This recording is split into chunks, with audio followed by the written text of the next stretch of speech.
Jim Carrey has officially said goodbye to his magical sanctuary after 30 years. The deal is done, but that's just the beginning. In this video, you'll see how Paris Hilton finally snatched Mark Wahlberg's dream castle for record-breaking millions. While Rihanna outsmarts the taxman with perfect timing, the undefeated Floyd Mayweather takes a humiliating knockout in real estate, losing a fortune. And Ben Affleck and J.Lo show us exactly how to burn $18 million on a home that never brought them happiness. Let's dive in. In Hollywood, mansions change hands faster than gloves. But Jim Carrey broke the pattern. 30 years in one home. What kept a comedy legend inside this magical refuge? It starts with rarity. 2 acres in Brentwood, near impossible privacy, even for celebrities. On this land sits a 12,700 square foot ranch. 5 bedrooms, art-filled rooms, walls covered with Carrey's own works, and seamless indoor-outdoor flow opening to a central courtyard. Then the world he built. An old Hollywood theater, private gym, office, full tennis court, waterfall pool, sauna, steam room, and a meditation deck hidden in the gardens. But Sanctuary has a price. Annual taxes around $230,000, and the estate sold in 2025 for $19.75 million. This isn't a property. It's the place where Carrey's legend took shape. The question is, who becomes its next keeper? The Bennifer economics lesson: how to burn $18 million in 24 months. Think real estate is always an asset? Ask Ben Affleck. After buying their dream home for $60.85 million, the couple is now unloading it for $52 million, losing about $750,000 for every month they owned it. And here's where luxury starts to burn. This is Crestview Manor, a 46,000 square foot titan with a 155-foot zero-edge pool, a full NBA-level sports arena, a 5,000 square foot guest penthouse, a guardhouse, beauty salon, private cinema, and parking for 80 cars. A private resort disguised as a home, and it bills like one too. Annual property taxes hit $776,000. Still, its scale, engineering, and privacy make it a true trophy. If you want a private world above Los Angeles, this is it. And if you want to understand luxury economics, just ask Bennifer. They already paid the price.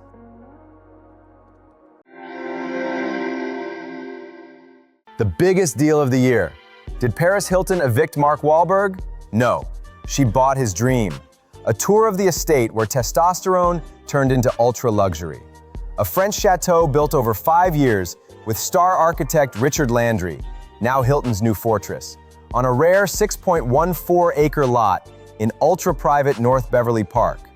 A full resort, pro basketball/pickleball court, 5-hole golf course, skate park, grotto pool, theater, wine cigar vault, and tasting lounge. Inside, 30,500 square feet, a 2-story library, dual kitchens, elevator, 12 bedrooms, and 20 baths. Hilton paid a record $63.1 million. HOA, $6,427. Taxes, approximately $700,000 per year. A home like this isn't bought, it's claimed. If you had the chance, would you take it? 2023, Los Angeles introduces the mansion tax, up to 5.5% extra on luxury sales. Chaos. But Rihanna moves like a sniper. She closes the deal 24 hours before the law activates. A penthouse once priced at $35 million becomes hers for just $21 million. She takes the entire 40th floor, 4 terraces, a private elevator, 360-degree views, and bunker-level privacy. While others paid millions in penalties, she saved millions with perfect timing. A 1934 estate that once saved Hollywood. Swift buys it for $25 million and restores everything down to the last original detail. Gardens, library, terraces, tennis court. Then she does the impossible. She gets it officially landmarked. Taxes drop, value skyrockets. Today it's worth over $35 million, and and it can't be rebuilt or replicated. It's not real estate, it's a museum with Taylor's signature on it. The boxing legend, with a 50-0 record, just took a loss. Money Mayweather lost $14 million selling his Beverly Hills estate. What went wrong with a house even Floyd couldn't flip for profit? Prime location, next to the Beverly Hills Hotel. Street-to-street lot, private theater, gym, glass wine bar. 15,000 square feet of marble, oak, and luxury. Built in the 90s, partially refreshed in the 2010s.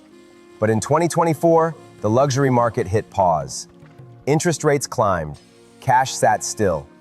Even the most iconic addresses sat unsold for months. And Mayweather's home? It stayed on the shelf for nearly a year.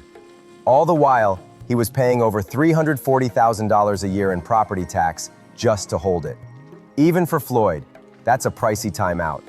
In the end, he bought it in 2017 for $25.5 million. Sold it in December 2024 for $11.5 million. That's almost a 55% drop on a trophy asset. But someone else played the round like a champ. While the market hesitated, an anonymous investor pulled a golden ticket, picked up a finished estate in one of Beverly Hills' most secure pockets for less than the land and build cost. Now that same house is back on the market, listed at $32 million. So here's the real question. Did the market simply bounce back? Or did someone just pull off the luxury flip of the decade? The Madison House from Lost Highway. We're entering David Lynch's private creative fortress. For over 35 years, this hilltop wasn't just his home. It was his laboratory, his secret studio, the birthplace of cult cinema. But what's hidden here goes far beyond film history. This is 5 merged parcels on a Hollywood Hills slope, a private 2.3-acre enclave, a trophy asset you cannot recreate today. At its core stands the Beverly Johnson House, designed by Lloyd Wright, son of Frank Lloyd Wright. The pool and pavilion? Created by his grandson, Eric Lloyd Wright. 3 generations of Wright architecture on one hill, a phenomenon in itself. Lynch lived, wrote, edited here. And the house at 7035 Sonalda became Madison's home in Lost Highway. Inside was Lynch's private editing and screening room, a creative chamber sealed from the world. The complex asks $15 million, but the next owner must pay the price of legend. After Prop 13 resets, annual taxes jump to $187,500 a year. This isn't a purchase, it's an invitation to become the keeper of Hollywood mythology. If you're ready to own history, step inside. Your favorite queens of kindness, Oprah Winfrey and Ellen DeGeneres, built their palaces literally on your tears. While Oprah walls herself off from you with a giant fence in Montecito, and Ellen cynically flips homes for quick millions, Call of Duty creator Dave Anthony builds secret rooms in his mansions with a military operation budget. Today we will show the real financial scale of their empires, against which even global pop icons like Joe Jonas and Maluma look like humble students. Let's start with media queen Oprah Winfrey. Her strategy in Montecito isn't just buying a home, it's total territorial seizure. A prime example is the acquisition of a neighboring farm for nearly $29 million. Why did she need a relatively modest 1955 house right next to her main estate? The answer is simple: control. By adding these 23 acres, Oprah expanded her holdings to an incredible 70 acres, creating an unprecedented buffer zone for absolute privacy. True luxury for her is the absence of neighbors, and it costs insane money. The assessed value of just this added parcel skyrocketed to $37.2 million, leading to a shocking annual property tax bill hovering around $390,000 just for this buffer zone. This isn't a house, it's a self-sufficient fortress with its own water wells, costing millions to maintain. Unlike Oprah's accumulation strategy, Ellen DeGeneres acts as a high-frequency trader. For her, homes are casino chips for quick resale. Take a look at this house in Beverly Hills. She bought it for $15 million in 2018, and got rid of it just a year later for $15.5 million. Even in a stagnant market, her name ensures liquidity and a quick deal. She transformed an old 50s house into a masterpiece of relaxed luxury, replacing walls with glass. But here is the financial nuance of her strategy. After her quick sale, the property tax for this asset skyrocketed from a measly $4,900 to over $184,000 a year for the new owner. Ellen takes the cream and leaves, leaving others to pay the bills. But what happens when the creator of Call of Duty takes charge? Dave Anthony approached building his Bel Air home like developing a AAA game blockbuster with an unlimited budget. He bought the land with an old house for $3.5 million, demolished everything to the ground, and built a unique estate from scratch. The level of perfectionism is off the charts. Wood for the floors was specially imported from Germany, and construction costs are estimated at an insane $800 to $1,000 per square foot. And yes, as a tribute to his profession, the house features a soundproof office with a real secret room hidden behind a bookshelf. The result of this obsession? A sale for $22 million, a colossal profit compared to the land price. Now compare these financial titans with the new school. Their empires still look like training grounds. Joe Jonas is just learning to use his name as leverage. His house in West Hollywood was the ideal starter home.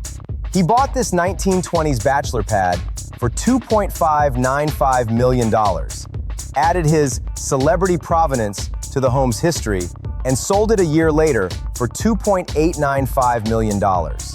A modest profit of $300,000 is rookie level compared to the multi-million-dollar operations of Ellen or Oprah. But he is learning to play the game. And finally, Malibu in Miami. He chose vertical living in the 10 Museum Park Tower. Yes, it's a loft with panoramic views and skyscraper security, ideal for a touring artist. But this life at the top comes with an insane tax. Monthly HOA fees here can exceed $2,700 per month. Think about it. He pays almost $33,000 a year just for air, for a concierge and a clean pool, even if he doesn't show up in the city for months. This is a real tax on flexing. As we can see, behind the glossy facades lies complex and expensive financial mechanics. We've seen a battle of philosophies. Oprah's eternal fortresses with insane land taxes, Ellen's quick cash, Anthony's technological madness, and Maluma's tax on air. Whose strategy is brilliant business, and whose is just a crazy ego spend that the rookies still have a long way to grow into? Write your honest opinion in the comments. Let's argue, and subscribe for more financial breakdowns.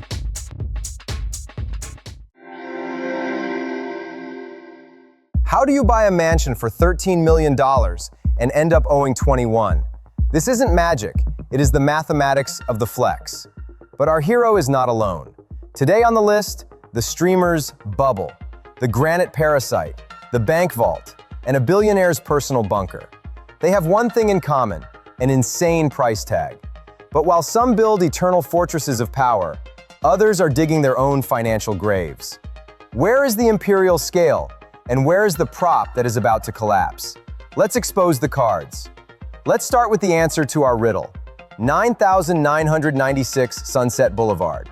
7 bedrooms, 10 bathrooms, approximately 12,000 square feet, sitting on 0.9 acres, previously renting for $75,000 a month before the finances imploded. This property represents the chaos of new money colliding with zero discipline. Buying this $13 million Beverly Hills mansion, influencer FaZe Kaysan promised a luxury lifestyle. But behind the facade lay a crumbling reality. He treated a multi-million-dollar hard asset like a rented skin in a video game, assuming the YouTube views would pay the mortgage forever. But the algorithm changes, the bank does not. While he was flexing on Instagram, the bank was already printing the eviction notice. In court, it was revealed the LLC had absolutely no financial books, just a gaming room. He admitted he just didn't pay his taxes since 2021. The asset is now buried under $21 million in debt. a pyramid scheme of loans far exceeding the home's value. The debt was sold to a loan-to-own fund that specializes in seizing assets. Lenders are taking everything. A mansion meant to symbolize success became a financial death trap. Now, the opposite polarity. Philston Estate, 12,057 square feet, 9 beds, is 105.9 acres of pure financial gravity. Built by the Colgate dynasty, approximately $30 to $40 million build cost today, this monument to American aristocracy is now the worst investment of your life. The owners didn't buy a home, they inherited a century-old expense system that never stops taking. Millions spent on burying power lines added zero market value. The winter nightmare. Heating this granite mass costs $8,000 per month. Not to keep you warm, but just to keep the stone from cracking. It devours heat like a cathedral. The annual burn. Tax is $67,485. Grounds maintenance runs consistent, six-figure sums. Renovations are unrecoverable costs that the market ignores. The $7.5 million asking price isn't a deal. It's a desperate attempt to offload a massive financial liability disguised as a historic mansion. Philston is not an asset. It is a debt generator with a long driveway.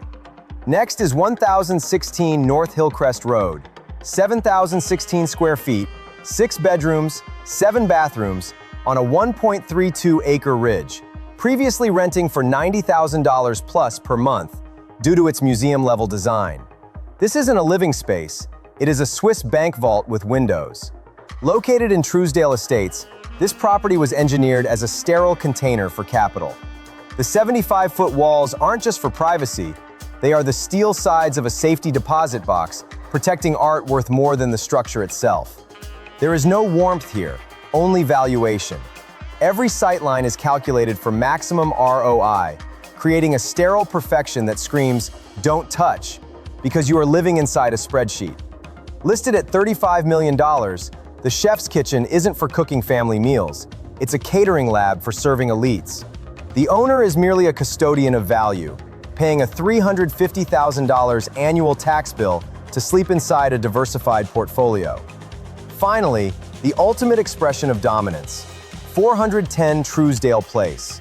Nearly 18,000 square feet, 6 bedrooms, 8 bathrooms, previously commanding rental estimates above $150,000 a month due to its scale and privacy.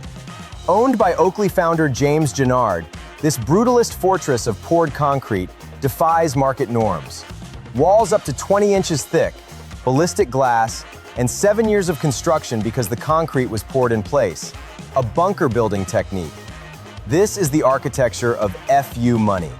It sits on a promontory where the land alone is worth $60 million. With retractable glass walls, industrial ventilation, and autonomous power, it avoids the massive LA mansion tax, saving millions. So the puzzle is complete. Sunset is collapse. Philston is a parasite. Hillcrest is a vault. Truesdale is a bunker. 4 homes, 4 destinies. In the end, the house always wins. The only question is, will you be the one living in it or the one buried under it? Make your choice. Let me know in the comments.